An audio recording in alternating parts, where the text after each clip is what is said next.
We are about to begin our services for Mrs. Chams. I would ask if you have a cellular device to please turn it to the off position.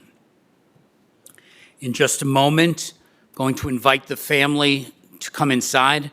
I'd ask those of you who are able to please rise until the family is seated. I'm going to also ask that you please do not approach the family, neither here nor at the graveside, to keep everyone healthy. You'll have an opportunity to speak to the family at Shiva, and there will be masks available at the Shiva home. I'm going to bring the family in at this time. I'd ask you to please rise if you're able.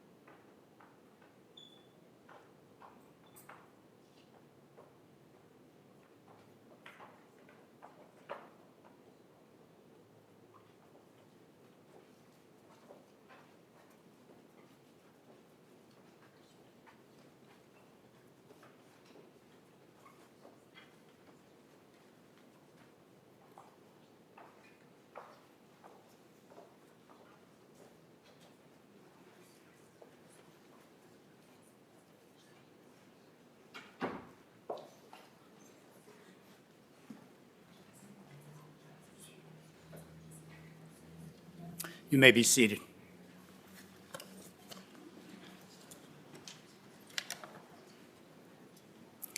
Officiating our service today will be Rabbi Wendy Geffen from North Shore Congregation, Israel.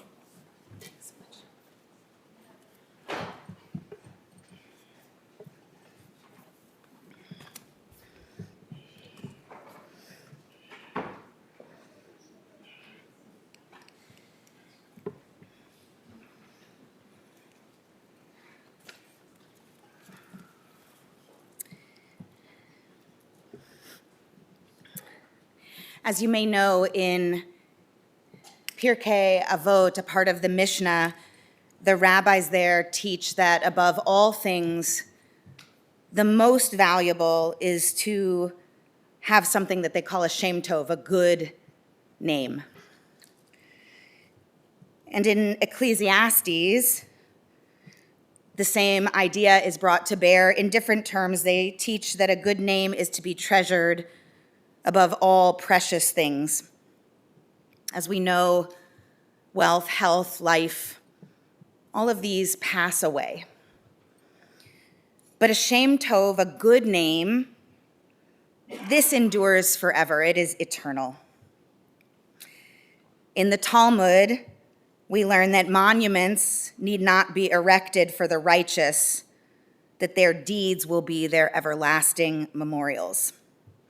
They will be remembered and revered always for the kindness they've shown and the love they've given. And so we remember today Huguette, a woman with such a good name, and a woman whose memorials will always endure, both for her good name, but how she lived in the fullest aspect and respect of her good name. A name imbued with light, literally, Chams being sunshine, Orah, her Hebrew name meaning light. And so as we remember her and grieve for her this day, so too do we commit ourselves to holding her legacy, to holding, remembering, and saying her name, so that her name and that her light will endure forever. And we turn to words of our tradition, ancient words that have guided our people always as we walk through the valley of the shadow of death together. Adonai ro'i lo echsar, bino deshe arbitzeni ame menuchot yanahaleni nafshi shovev, yancheni b'ma'ag le'tzedek lema'an shemo. Gam ki elech begetz hamavet lo irara ki ata imadi, Shiftecha umishantecha hema yanachamuni, ta'aroch lifanai shulchan neged sorarai, dishanta vashem en roshi kosi revaya. Ach tov v'chesed yirdefuni kol yemei chayai, v'shavti beveit Adonai, le'orech yamim. These Hebrew words are, of course, the words of the 23rd Psalm, the words that bring our people, and in fact, so many people together in their grief. You have the English translation in the pamphlet you received when you came in. Community, as you know, was so important to Huguette, and we turn now to her community to become comforters to her beloved family. And we'll all participate in our first act of comfort by joining in these words aloud to surround her family with your care and your love. Join with me. The Lord is my shepherd, I shall not want. He maketh me to lie down in green pastures. He leadeth me beside the still waters. He restoreth my soul. He leadeth me in the paths of righteousness for his name's sake. Yea, though I walk through the valley of the shadow of death, I will fear no evil, for thou art with me. Thy rod and thy staff, they comfort me. Thou preparest a table before me in the presence of mine enemies. Thou anointest my head with oil, my cup runneth over. Surely goodness and mercy shall follow me all the days of my life, and I will dwell in the house of the Lord forever. The 90th Psalm. Adonai ma'onata hayita lanu bedor vador, B'terem harim yuladu, vatcholel eretz v'tevel, ume olam ad olam ata'el. O God, you have been our refuge in every generation. Before the mountains came into being, before you brought forth the earth and the world, from eternity to eternity, you are God. You return us to dust. You decree, return you mortals, for in your sight 1,000 years are as yesterday when it is past, a watch in the night. The span of our life is 80 years and 10, or given strength 80 years. But the best of those years pass by speedily, and we are then left in darkness. So teach us, God, to number our days that we might attain a heart of wisdom. Turn to us, show mercy to us, satisfy us at daybreak with your love, that we might sing for joy all our days. Let your deeds be seen by your servants, your glory by their children. May your favor, O God, be upon us. Establish the work of our hands that it might long endure. And from Proverbs, Eshes Chayil. Eshet Chayil mi imtsa v'rachok mipninim michra. A woman of valor, who can find? A mother of generations, she is precious in the gifts she has given to her family. Her children find trust and truth in her gifts. They follow in the patterns she taught. Her husband trusts in her, and so he lacks nothing. She does him good, never harm, all the days of her life. She is robed in strength and in dignity, and she smiles at the future. She opens her mouth with wisdom, and the teaching of kindness is on her tongue. May she always be credited for the fruit of her labor and her achievements. May she live on in glory.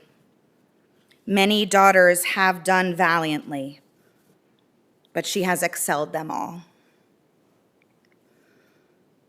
As you know, we have lost an Eshes Chayil, a mother of generations, a true woman of valor. And we are here to remember her this day. In truth, there is no way we would capture the full breadth and depth of Huguette's life in the short time we have together this morning, but we will try to offer a few highlights to honor and pay tribute to the truly one-of-a-kind person that she was. Here are just some of the ways we will remember her.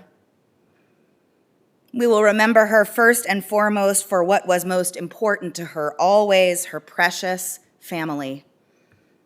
She was a true lover of family, bringing and holding everyone together in every way. We will remember her as the beloved daughter of her parents, Olga and Ezekiel, the baby sister of Jacques, Camille, Mireille, and Robert, all of whom grew up in a happy home, rooted at once in their tight-knit Jewish community, but also connected and celebrating the diversity of the larger community in which they lived happily and harmoniously. We will remember Huguette, the treasured wife of Albert, who together for more than 6 full decades of marriage built a truly beautiful life in true partnership. Though they possessed, let's call them different complementary personality characteristics, they were nevertheless anchored deeply by their shared values and priorities, in particular the importance of education and their deep devotion and commitment to family first. No less their incredible respect and devotion to one another and profound, enduring love. The other night when meeting with the family, Albert shared that to him, Huguette was everything and how grateful he was to her and for her. And he also shared that just last week, Huguette had said to him, "You are my life. I can't live without you." We will remember Huguette as the incredible mother of Joyce, Roger, and Danielle, about whom she was so immensely proud. Though she had unique relationships with each of her children, she loved them all equally and always had their best interests in her mind and in her heart. She was best friend, confidant, a true piece of each of their hearts and souls. And the true testament to this devotion has been made so manifest by her children and their families in the recent years since her brain injury, as they were able to offer back to Huguette their unwavering support, presence, and unconditional love. We will remember Huguette as the loving mother-in-law, but really second mom or just mom of Jimmy, Jennifer, and Brian. She was the best, welcoming them, accepting each of them for who they are, treating them no differently than she would treat her own children because to her, they were her children.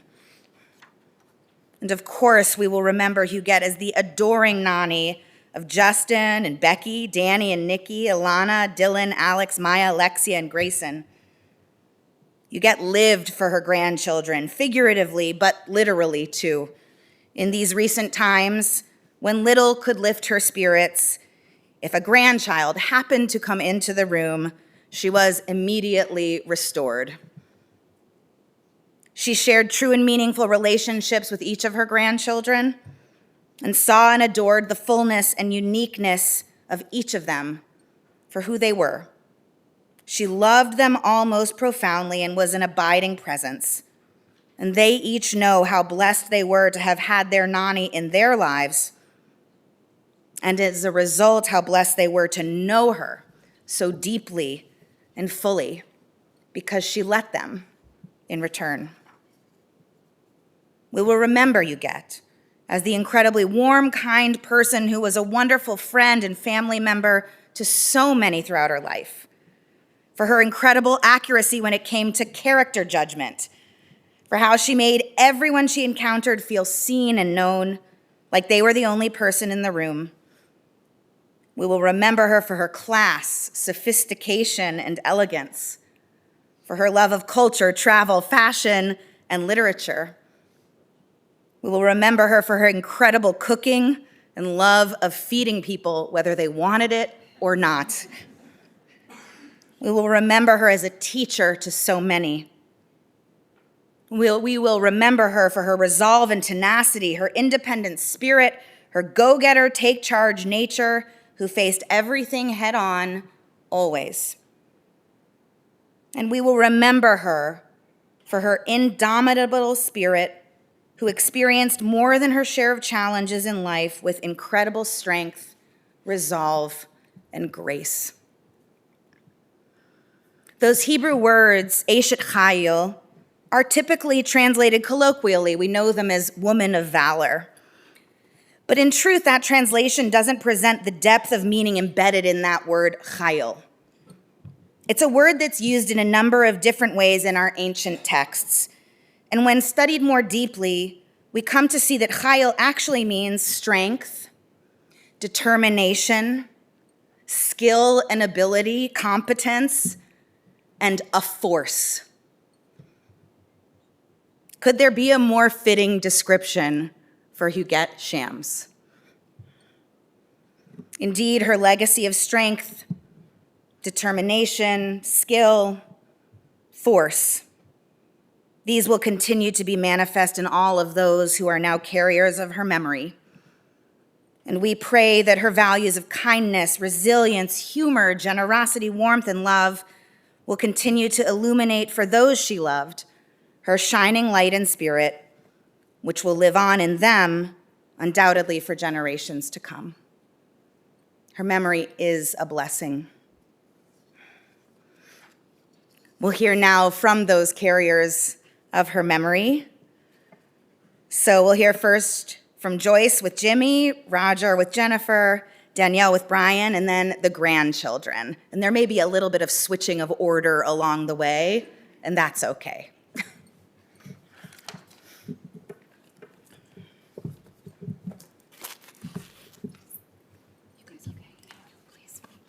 Honor.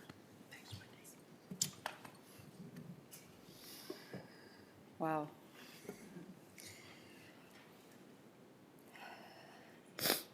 Hi. For those of you who don't know me, I'm Joyce, Huguette's oldest child. I would like to thank you all on behalf of our entire family for joining us today in honoring my mom. I know she was a very special woman, but it became even more apparent through all the texts, emails, phone calls, posts, that she had the same effect on every single person that's in this room and listening today. I'll elaborate on that in a few minutes. First, I'd like to give you a sense of who my mom was. Huguette was born November 6th in Beirut, Lebanon. She was the youngest of 5 children, and since there was a big span of ages in her household, she became very independent, as well as helping her siblings and her family take care of the home. My mom was definitely ahead of her time. She told me that she would fantasize about traveling to Europe as a teenager alone. She was crazy, as Dr. Rabbi Geffen told us, Dr. Rabbi. I only know doctors, so sorry. She was crazy about fashion, design. She loved learning about other people's cultures. She was a voracious reader. She just wanted to know the way of the world. She always made it a point to not take life too seriously and tried to be empathic to all around her. After she attended the university, she pursued a career in elementary education. She loved teaching, and to this day, some of her students still remember and reach out to her. She met my father based on a dare that she made with her friends. Typically in the Jewish quarter in Beirut, it was routine for everyone to congregate on the balconies, and they would converse to each other and eat good food. So my mom jokingly said to her friends, "Watch. The next man that's going to walk by on the sidewalk will trip and fall if I whistle at him."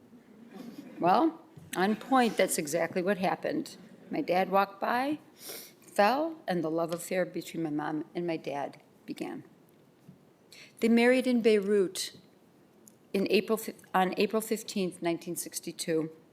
Then shortly thereafter moved to Lewiston, Maine, in order for my dad to better himself as a physician.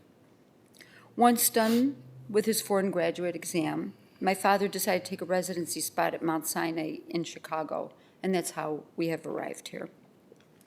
As two immigrants, with no money in their pocket and a newborn baby by their side, it was my mom that kept pushing my father to strive for greatness. With her dedication and determination, she single-handedly helped him build a successful OBGYN practice for which I had the honor to work in. For 25 plus years, I worked alongside both my parents and was lucky enough to see them every single day. Even while working, my mom was impeccably dressed.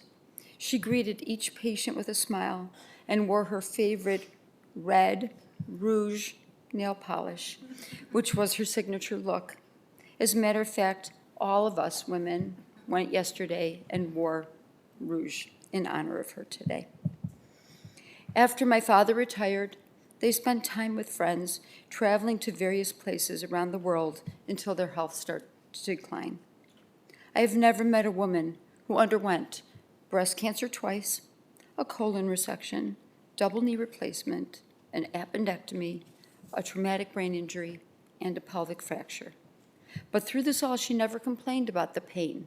She never wanted to burden us, but she certainly complained about the food. She is the toughest woman I know and has always made friends, even with the nurses and the staff at the hospital. That's the kind of woman she was. My mom always emphasized to me to stay strong, and at some point during my middle school years, she would look me in the eye and say, "Joyce, I don't care what you do with your life. You never know. You may get married, you may not get married. Your husband may survive, your husband may not. You may get divorced.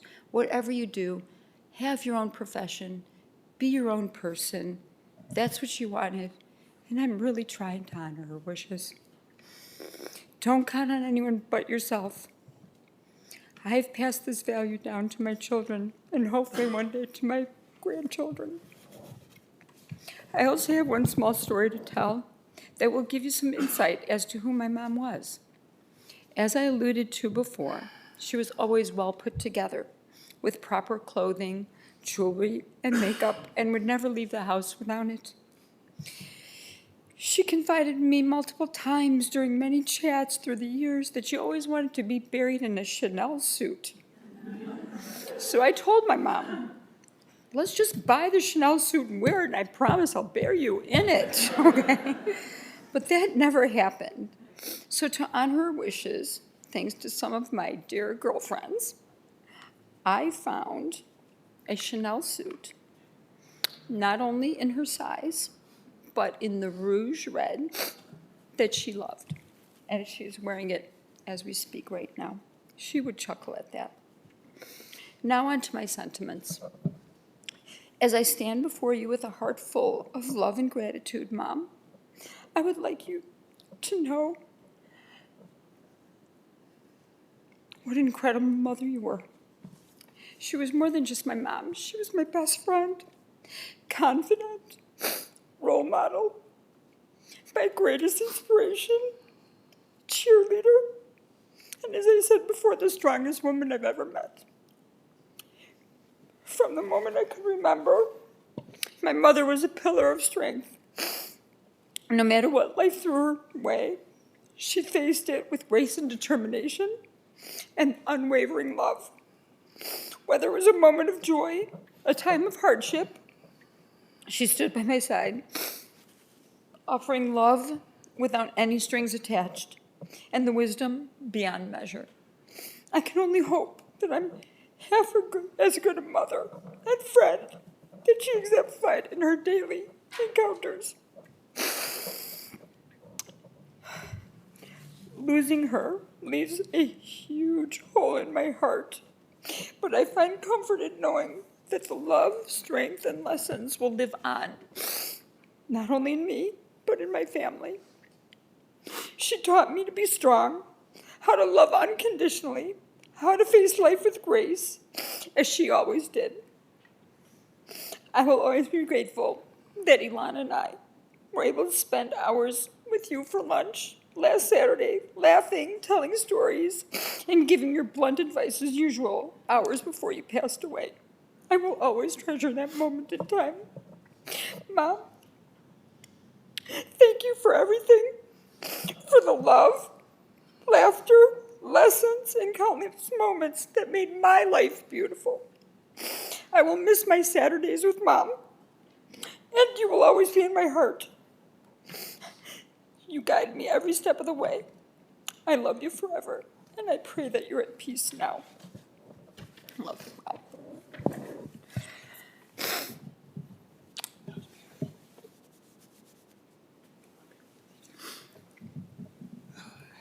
It's hard to follow that. I'll do my best. Okay, I'm going to keep my comments brief, as I'm sure most of you don't want or expect to hear from the son-in-law. But that's exactly why I'm speaking, because my mother-in-law, I said I was going to lose it, because my mother-in-law wasn't just that to me, she was my mom.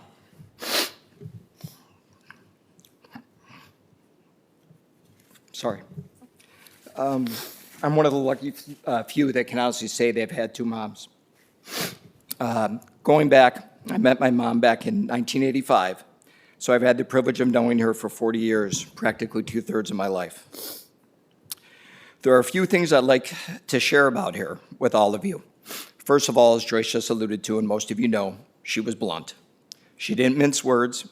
She'd tell you exactly how it was, whether you wanted to hear it or not. She was never afraid to speak her mind.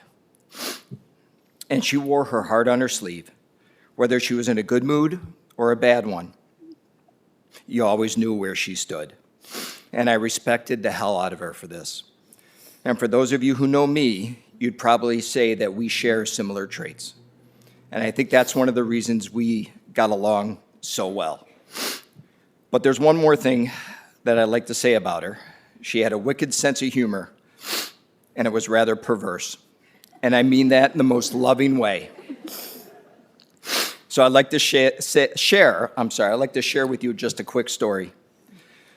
One day, my mom was in the hospital battling an asthma attack. I happened to be seeing patients that day as well at Skokie, and one of my patients gave me a gift. So of course, I brought it to my mom when I went to visit her.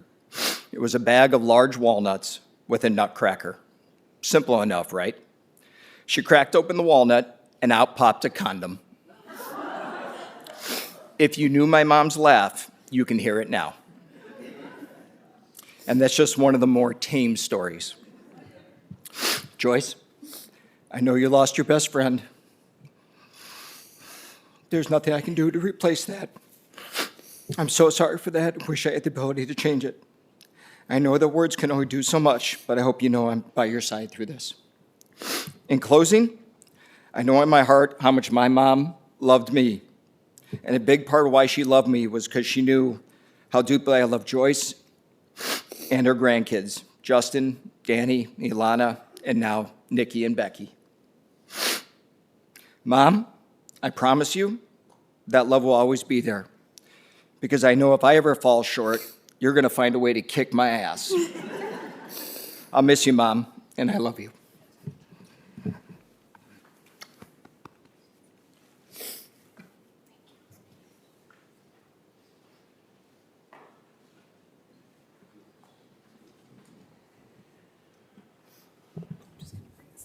Thank you.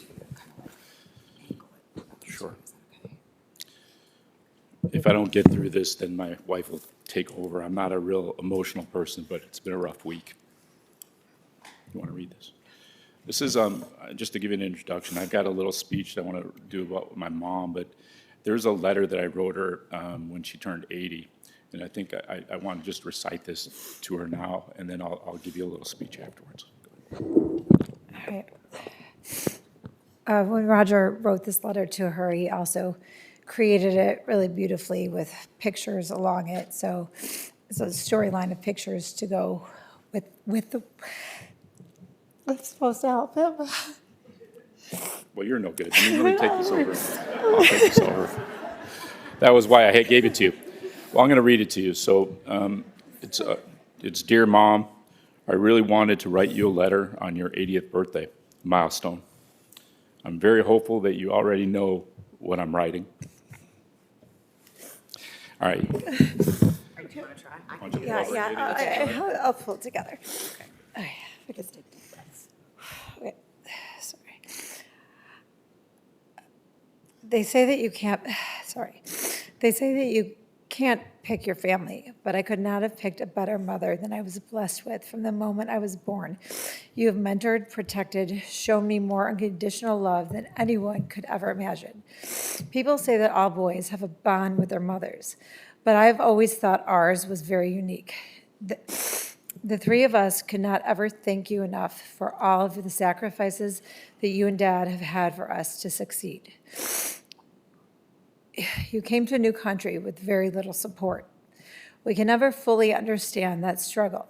Believe me when I say it has absolutely never been lost on us. Everything that we have accomplished in life has come from your sacrifice. We have had it easy, never needing anything,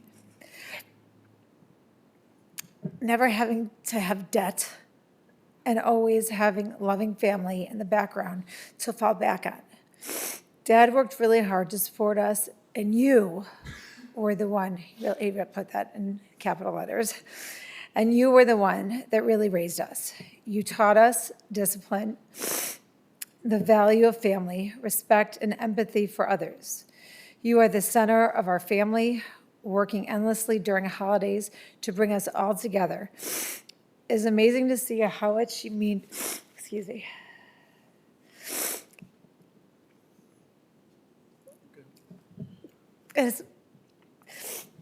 I got it. It's amazing. I just lost my place. It's amazing to see how much you mean to all of your grandchildren.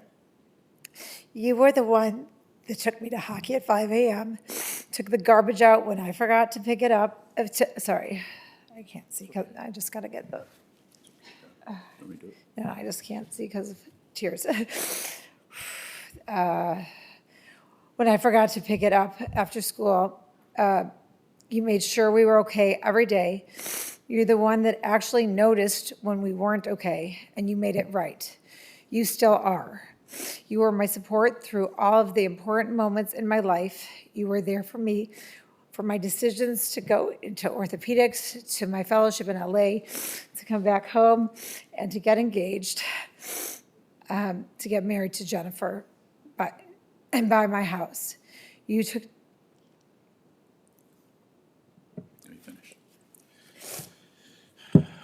Sorry.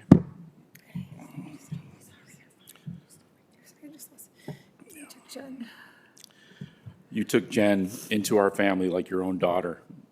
After a long wait, my daughter and son get to have the best nanny ever. They adore you, look up to you, and talk about you all the time. I'm hoping you can teach them so many things that you taught me. They will have the blessing of getting to know their grandparents unlike us. I just pray that I can be half the parent that you were, and that my children have half the same respect and love for me that I have for you. Please know that there's not a day that goes by that I don't think about you, your health, your happiness. There's absolutely no way for me to express how much I love you, and thankful to have you as my friend, my biggest advocate, and my mother. That was the letter that I wrote her a while ago, and it still pertains. This is something that I wrote last night, and let me find it first. Okay. So I was going to write a whole bunch of adjectives about my mom, and like Joy said, I got so many emails, letters, text, and I think everybody in this room knows my mom and understands the uniqueness that she had. And the people who haven't met her, I'm sorry for that, because it's truly your loss. She was an amazing woman. I can confidently say that there has never been and never will be anyone like my mother. She's the original BA, and my kids will know what that means. She's the original badass. My Grayson and Alexia certainly know that. My mother was the center of our family. She got shit done and in an unapologetic, with a huge personality. She was smart, strong, stubborn to a fault, empathetic, selfless, caring, loving, fun, provocative, and extremely generous to everybody. Most importantly, she was a survivor and a fighter and would do anything for her family, friends, but also a complete stranger off the street. There's no secret in this family that I was my mother's favorite. My sisters would make fun of King Roger all the time. My mother and her mother loved guys and just tolerated girls. For many years, I got away with a lot more than my sisters, partying and chasing girls for over 40 years. I know she tried to be a disciplinarian, but secretly loved that I lived my life to its fullest as long as I did well in school and was respectful to other people. We've always had an extremely close relationship. She was my rock, my best friend, my biggest confidant and supporter. I would tell her anything without judgment, and she would secretly give me advice about everything. She also had my back, and I had hers. After 20 years of nagging and guilting me for not being married and having grandkids, I met Jennifer. The party was over. As all her family knows, you're talking about two alpha women that gained respect for each other only by not agreeing with each other once in a while. My mother loved Jennifer like her own daughter, and soon it was them against me. My mother wasn't a big rule follower. You'll hear from all the nephews and nieces. She had a propensity to do whatever she wanted. She would go to a restaurant and sit anywhere she wanted and then tell the host, we're going to sit here. She would cut in lines at theaters if they're overbooked and then wave her kids on to our embarrassment. She would go up to her nephews and nieces and ask them, have you been getting some? And then she would give them condoms. And then she would go up to us at our lake house after dinner and say, Jennifer, why don't you and Roger go upstairs and make me a grandkid? Fast forward to 2019 when she had a really bad fall in my house. After a traumatic brain injury, we were told right away that she would never walk again, that she would be wheelchair bound with maximum assistance, and if she got extubated. 2 to 3 days later, we were told that her brain was swelling and that we weren't sure, and the prognosis was even bleaker. Our whole family was by her side 24/7. Because of that, that's exactly what she taught us to do. You always had everybody's back in the family. I really believe that she again fought for her children and grandchildren because we asked her to. At 82 with COPD and bilateral knee replacements and now a traumatic brain injury, I can just imagine how hard it was for her to relearn how to stand, to take every step, to even understand how to get motivated to even want to try. She did it for us. She did not do it for herself. We made her do it, so she accepted the challenge. I believe that the love our family had for her was equally as important than the incredible job they did at Shirley Ryan. On discharge, we were told that she would need a wheelchair access, full-time walker, caregiver, that I had to take down, so I took down all the shower doors, placed chairs in the shower, got estimate on ramps, lifts for Wisconsin, looked at apartments. My mother was too vain to ever let that stop her and too stubborn. She came home, she never used her wheelchair once. She barely used her walker at that time and made me put the shower doors on as soon as possible because it didn't look good.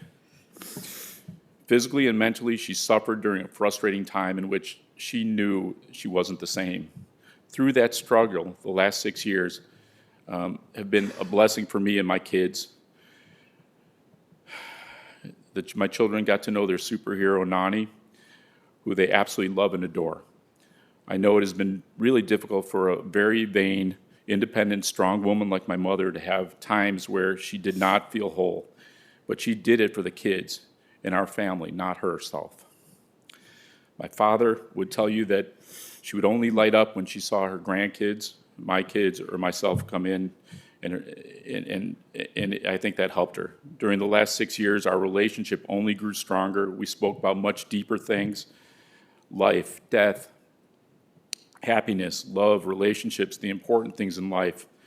I really do know what she wants for me and my family because of those conversations. She loved that I always respected her choices and independence and would back her up 100%. I always had her back, just like she always had mine. I spoke to her almost every day. She was who I admired the most, her toughness through incredible adversity. For every moment of confusion that she had, there was another incredible moment of clarity and insightfulness that she had, which was pretty incredible. I'm comfortable with the thought that my mother knew how much I unconditionally loved her and admired her.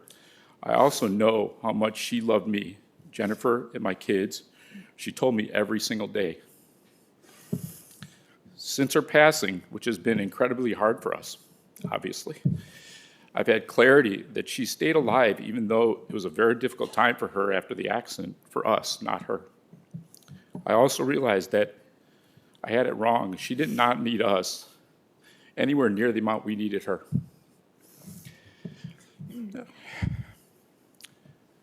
I know that she will always be a huge part of our hearts and will always look over us, and I know that it is incredibly selfish to want her back. I love you, Mom, and I'm always going to make you proud.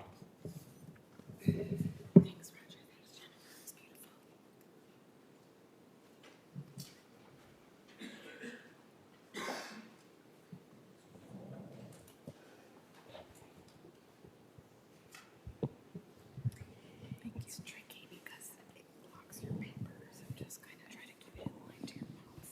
That's kind of like the best you can do with this mic. Oh my God. Huguette, Huguetta, Huguette, Huguette. First thing my mom would say is, no, no, it's you get. You get what you get, and you don't get upset. My mom, we got a lot. We got a lot. My mom, first of all, I have to say, I'm not a very good person of writing speeches and having my feelings on paper, but I tried. My mom always said exactly what was on her mind. She was right. You get what you get. She was the most genuine woman I have ever met. I have a very hard time remembering my childhood, but I do remember I always had a sense of safety and love whenever my mom was around. My mom had the ability to make anyone she spoke to or was around feel like they were the most loved and special person in that room. You get what you get, and we got the best. The ability to laugh and make inappropriate jokes, as they alluded to. The warmth that I always received, hugs, and she wanted to show love in her own and many ways. Her strong desire to keep her family together and maintain family values.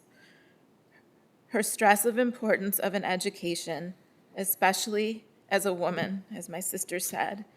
She always wanted to make sure we were able to make it on our own and stand on our own 2 feet. You get what you get, and you don't get upset. Her sense of class was another thing we got from her, always dressed to the nines, and her nails were rouge. Her love of cooking was not just to provide us with food, but just simply to have the smells, the traditions, and we can actually taste the love in the food that she made. My friends quickly learned to never tell my mom they were hungry. She had the ability to whip up a 5-course delicious meal in 10 minutes.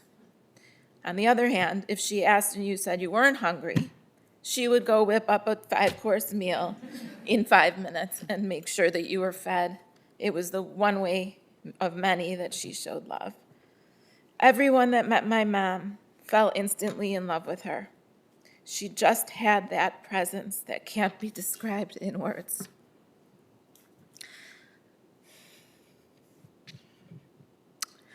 Although my mom and I did not see eye to eye at times, what I did tell her very recently is that secretly, I always wish that I will raise my kids with the same kind of love and support my mom did, and that they will admire me and love me in the same way I love her.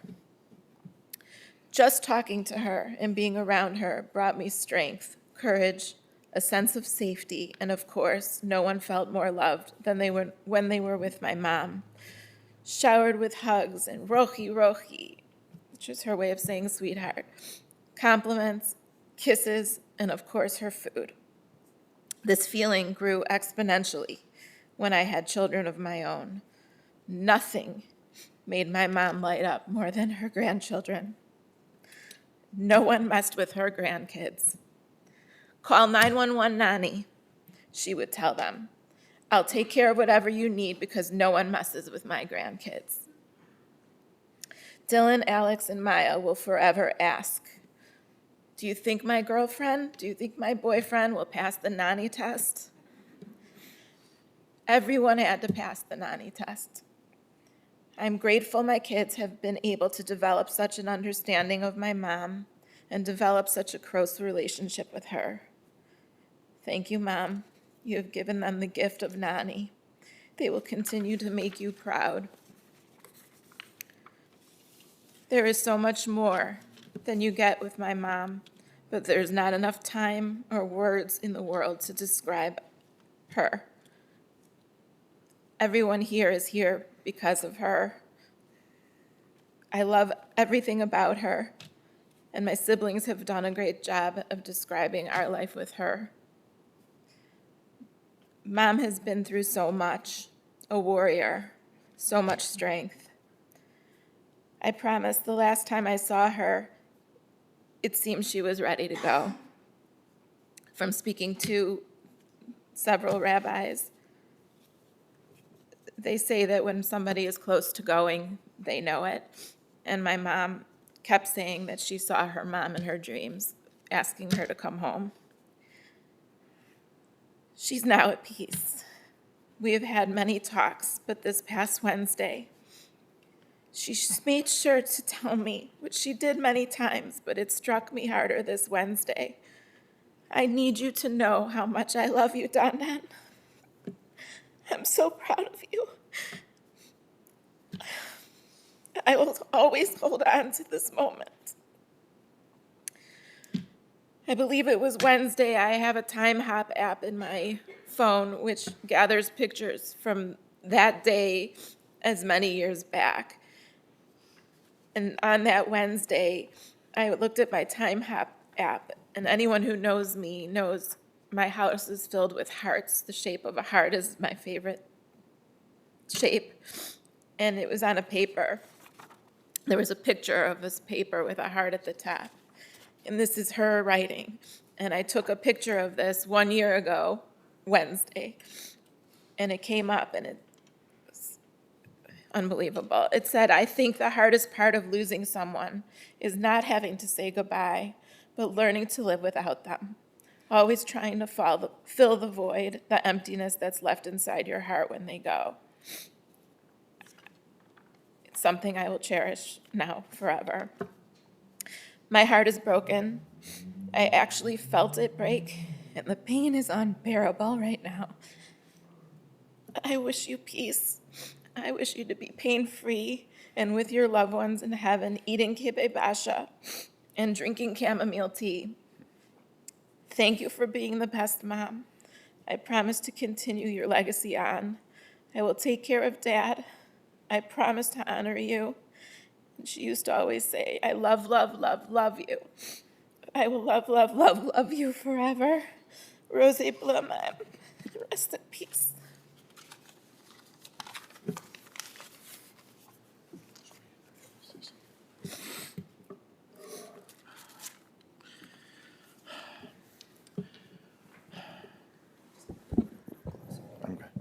Yeah, that's good. Mom and me were very different. She was an immigrant who spoke 5 languages. I barely left the Chicagoland area and can only speak 1. I spoke with my mind. Nani spoke with her heart and pure emotion. I tended to be a picky eater that understood hamburgers and French fries. Nani introduced me to exotic Middle Eastern foods. I'm a rule follower. Mom made her own rules. Despite our differences, we did find a common ground. Her way. I really loved Mom.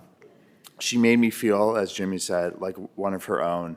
Her love of family, especially her grandkids, is something I will forever admire. In the last few years, I felt we grew closer while the roles flipped and people started caring for her more than she was caring for others. She still wanted to do things her way.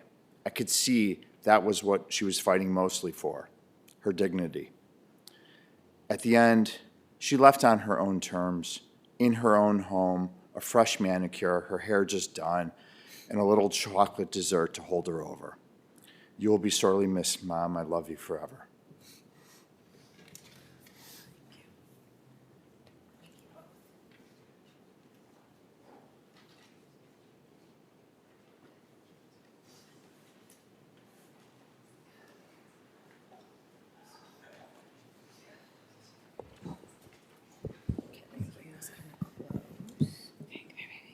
Go to the website. Okay. All right. Sorry, I gotta find my. Yeah. All right. I was just gonna go briefly before my kids, even though I'm not a grandchild. But for those of you that don't know me, but now you realize because I was up here, I'm Roger's wife, Jennifer. As most of you probably know, Huguette survived a horrible accident about 6 years ago. As Roger said, it was in her home. The doctors told us she wouldn't survive past the first few days. She miraculously did. They also told us she wouldn't ever walk again or be capable of most of what she miraculously accomplished. It was truly a miracle. Her post-accident years, they were borrowed time. They were a gift from God. I truly believe that. And a true testament to my mother-in-law's unbelievable strength. She was, as Roger said, one badass woman. I don't know a stronger woman. And even more, it was a true testament to her immense love and dedication for her family. She 100% stayed alive for her grandchildren, each and every one of them. Was not only her pride and joy, but they were the source of her bursts of strength and happiness. Over the past 6 years, you could see her one day and you thought that was it, but then she just came back like better than ever. And when they would walk she could be in the worst mood. When any of them would walk in the room, she was a new person. They were her strength. All of you truly were, and happiness. No matter the pain she was in, and she had to have been in a lot of pain if you knew what she was going through physically and mentally. She had to have been a lot of pain. The smile on her face when any of them walked in the room, it was something. That smile, that enormous smile, you all know that smile. The pride in her smile, it was pride and happiness, and that's the image that I will always think of when I think of her, and that's the image that you should always remember, that smile when she saw your faces. Roger and I particularly are forever grateful that she stuck it out, and she put herself through so much pain to do so. If she passed away 6 years ago, they all would have remembered her well. They were all far older than our kids are now. But because in that borrowed time, Grayson was only about 6 months old when she fell. Because in that borrowed time, she got to know our younger children, Alexi and Grayson, and they got to know their nanny. She will ever be with them. Alexia picked out this poem made her think of her, but as I read it, I realized it's a poem that is relatable to all of her grandchildren or to any of you that were close with her or that feel sad about her passing. Feel no guilt and laughter, she knows how much you care. Feel no sorrow in a smile that she's not there to share. She'd hoped you could carry on the way you always do. Talk about the good times and the way you showed you cared. The days you spent together, all the happiness you shared. Let the memories surround you. A word someone may say will suddenly recapture a time, an hour, a day that brings her back as clearly as though she was here and fills you with the feelings that she is always near. For if you keep these moments, you will never be apart. And she will forever be locked safely within your heart. Before Alexia says what she wrote from her heart, I'm just going to say, did you change your mind or no? You're good? Okay. Grayson actually read this last night. These are his exact words, and he read it. He's a good reader, but he just doesn't want to come up right now, and that's okay. Nani, funny, her house, lake house. She always said, if someone ever bothers you, call Nani 911. She loved her yogurt and Barciana truffle pizza. She loved me a lot. I love her.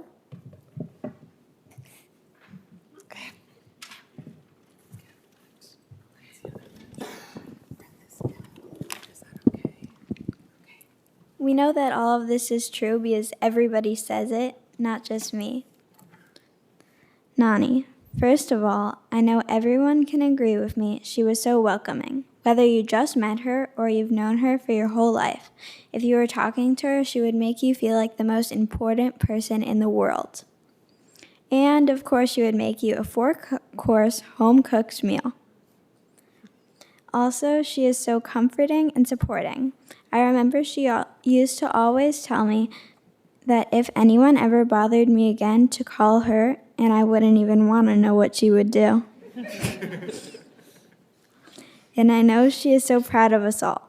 Even when you don't expect it, she will always be with us.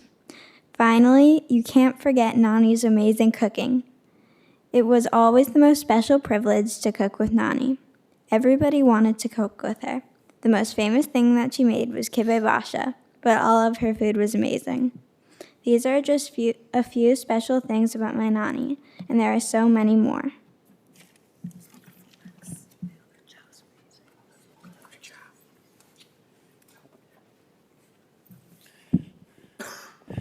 Hi, everyone. Thank you so much for coming. If anyone doesn't know me, I'm Justin, and this is my fiancée, Becky. We were supposed to get married next year on Memorial Day, and I really, really wish she would have made it. She would have been the life of the party, even though it was our party. Over the past couple days, many of my family members, many of my close friends have been asking me, what exactly am I going to write? And honestly, I didn't write anything because there's nothing to write about Nani. She's just Nani. And she is really truly the best person in this world. Whether it's her smile, whether it's her, I know it's been said multiple times, whether it's her love for her family, for her friends, for anyone off the street, she was the number one. And she is the reason, I would say, why I do what I do right now. Her sense of making a home and making anyone feel at home and hospitality really is the reason why I chose what I did overall, and also my love of food, in which was instilled by her. And I would say my lasting memory of her is the smell we would have going to her house when she's been simmering rice and simmering the famous kibbeh basha every single day for high holidays or what have you. And the last time that smell came back to us was when Becky and I got engaged. She made sure when we were on the way up to Glencoe to make sure to make that signature 5-course meal for all of us in 10 minutes, and we decided to scarf it down in about 20 minutes. So I'm very, very grateful that Becky was able to meet her, even though she didn't meet her beforehand. I really, really wish she did meet her before her injury, because I know she would have loved her that much more. But at the end of the day, I know she really, really loved us through and through. And really, when we stepped into the room, it is true. She really did bounce back to her old self. And that's something that I really wish I could have, and really wish I could have going forward. And Nani, thank you so much for everything. Je t'aime beaucoup, je t'aime toujours, tu me manques beaucoup aussi.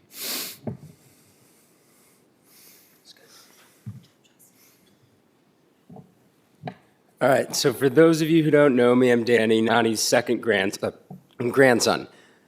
She liked the mischievous people, so her and I got along quite well. I'll keep it brief, but wanted just to share a few quick thoughts. Nani was hands down the greatest grandmother a kid could ever ask for, and I think everyone up here will say the exact same thing. She had a way of making everyone feel special, and I always look forward to seeing her. From her wildly inappropriate, but somehow hilarious, I mean, how many times can you hear the word condom at something like this? It's crazy. But every one of our bar mitzvahs, you're 13, the first thing she's giving you is a condom. Or keeping her secret hiding spot in her bra. Who knows what's in there? But all that, her smile that could light up a room every time she saw me, she saw Nikki. She really was the definition in my mind of a true matriarch. I'd be remiss if I didn't mention her cooking. Honestly, it was world class. Nikki and I still eat Lebanese food weekly. And it's always been my comfort food. That's all thanks to Nani and kind of that inner pride of being Lebanese from their side. Beyond that, Nani taught us what it means to live with class, humor, and joy, some words that you've heard over and over again today. She showed us how to truly live a full, vibrant life. I'll miss her more than words can express, but I'll always treasure the moments we shared.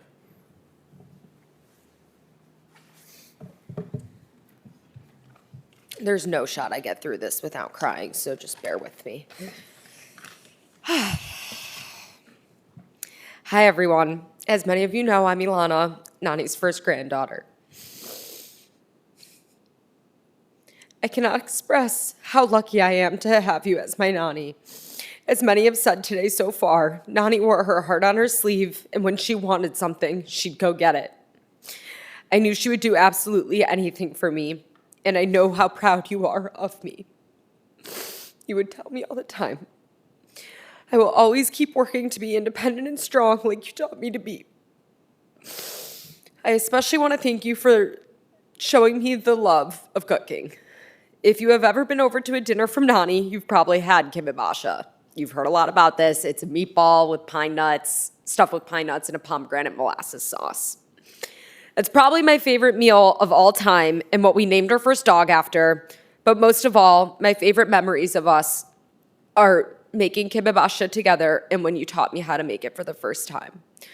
I remember being really little, and you even taught me, even down to the way you shape the meatballs with your index finger and your thumb. My kimbap will never beat yours, but I'm so lucky to be able to say that I can carry on your legacy. You've always said you wished I was another one of your daughters, and I wish I had more time with you. I am so thankful for our lunch we had together on Saturday. Thank you for raising the most amazing mom on the planet, and I will be your best friend from here on out for you. Rest easy, Nani. Je t'aime beaucoup, beaucoup, beaucoup, beaucoup.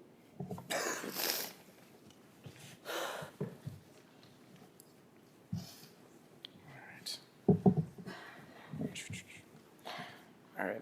So first, I want to just thank everyone for being here. Just looking around and seeing all the meaningful relationships she built just further verifies everything I've known to be true about her. But I want to use this time to share my favorite Nani story. For those who don't know anything about drivers in Florida, let's just say they're not necessarily conservative in their driving habits. Anyway, we were going to the beach, and in order to walk from our parked car to the shore, we had to cross a 6-lane speedway. And there was a crosswalk at the streetlight, and after no more than 10 seconds of waiting, Nani yelled, "Enough!" She stepped right in front of speeding traffic, points at 3 different oncoming cars, and goes, "You stop, you stop, you stop." Gets us to the median, and looks at the other side, goes, "You stop, you stop, you stop," and brought all of us across the street. And so she legitimately stopped 6 lanes of traffic. Why? Because she felt like it, and that is Nani. Now she's looking over us from above, and whatever that metaphorical speeding car might be in my life, I know that Nani will stop it dead in its tracks and guide me across the road safely. Lastly, I think it's worth sharing that I got in bed last night and opened my phone to see this quote: "The price we pay for love is grief."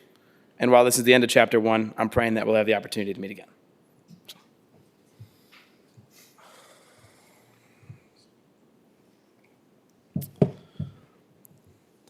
All right, well, similar to everyone, I'm Nani's 4th grandson. My name is Alex. So I just wrote down a few things, a lot of bullet points here, but a couple words just to describe her. She's very loving, caring, proud, funny, stubborn, and a badass fashionista. She taught me to love to cook. In this family is very common. She would always make sure to make me a couple extra meatballs and a whole extra tomato and onion salad because I can never be hungry around her. She introduced us all to our Lebanese culture, and I know it's already been touched on, but without her and my grandpa having the courage to come to the United States, none of us here would have the opportunities that we have. I'll miss for sure going over to her house and having that exact smell that Justin already described. I'll miss spending every moment in the country with you, Thanksgiving dinners, 4th of July, and the county fairs. Most of all, I'll miss the incredible grandmother you were and how proud you were of your grandchildren. I think that you took pride, and I know I take pride in how close all of us up here are, and that's a testament to you. So, je t'aime beaucoup, amorte, I love you always. Sorry. First off, sorry I couldn't ever finish my meatballs, but Alex did for me. Okay, so I just wanted to share a story from when I was in middle school and Nani was at the ability lab after her brain injury. I had an assignment to make and present a presentation to my whole grade about the word perseverance, what it meant to me, some examples of it, and the necessity of having it. Everyone in the class looked around and asked each other what they were going to write about. Working hard, soccer practice, studying for a month, and getting up when you fall down. I knew there was only one thing to write about, my Nani. She thought it meant yes when people told her no. She wouldn't let anyone tell her what she could and couldn't do, and got stronger every single time I visited her in the rehab center. She was so stubborn when it came to other people doing things for her instead of vice versa. I remember visiting her for the first time in the hospital, and the scariest thing to me in the entire room of wires and machines was that her nails were not painted. I knew exactly what I had to do. I sent my mom to go get the rouge nail polish from Nani's house, and when she got back with the help of Alexia and Alana, we painted her nails. I always loved the color, and whenever I had my nails done red, she'd say, "Ay, tislamili, your manicure." This past week has been full of grieving for me, and I'm sure everyone in this room, but I made time to do exactly what my Nani would want me to do, and I got my nails done rouge, and then followed by the rest of the girls. Nani, I love you, and I'll forever be thankful to you for teaching me the meaning of the word perseverance, and how, even though you're gone, you continue to teach me the value of family and the importance of hugging people extra tight every day, because every day is a blessing. Je t'aime beaucoup.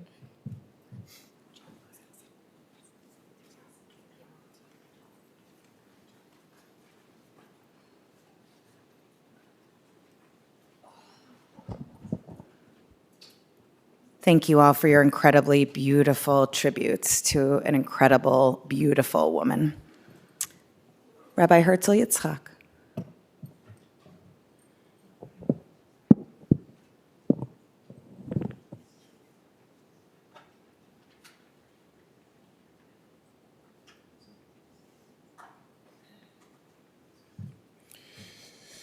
Please rise as I say this special tefillah, special prayer for Huguette. אשת חיל מימצא ורחוק מפנימי מלחם, רחם על כל ביותיו, הוא יחוס ויחמול ורחם על נפש רוח ונשמה של אורה בת אולגה. רוח השם תניחנה בגן עדן עם כל השוכבות עימה בכלל הרחמים והסליחות, וכן יהי רצון ונאמר אמן.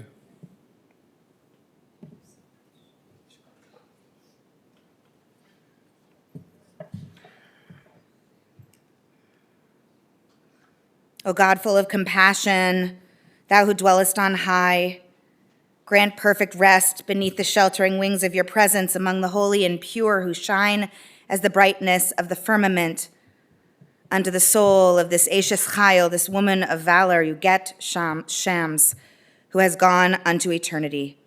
Lord of mercy, bring her under the cover of your wings and let her soul be bound up in the bond of eternal life. Be God's possession, and may her repose be peace. We say together, Amen. Please be seated.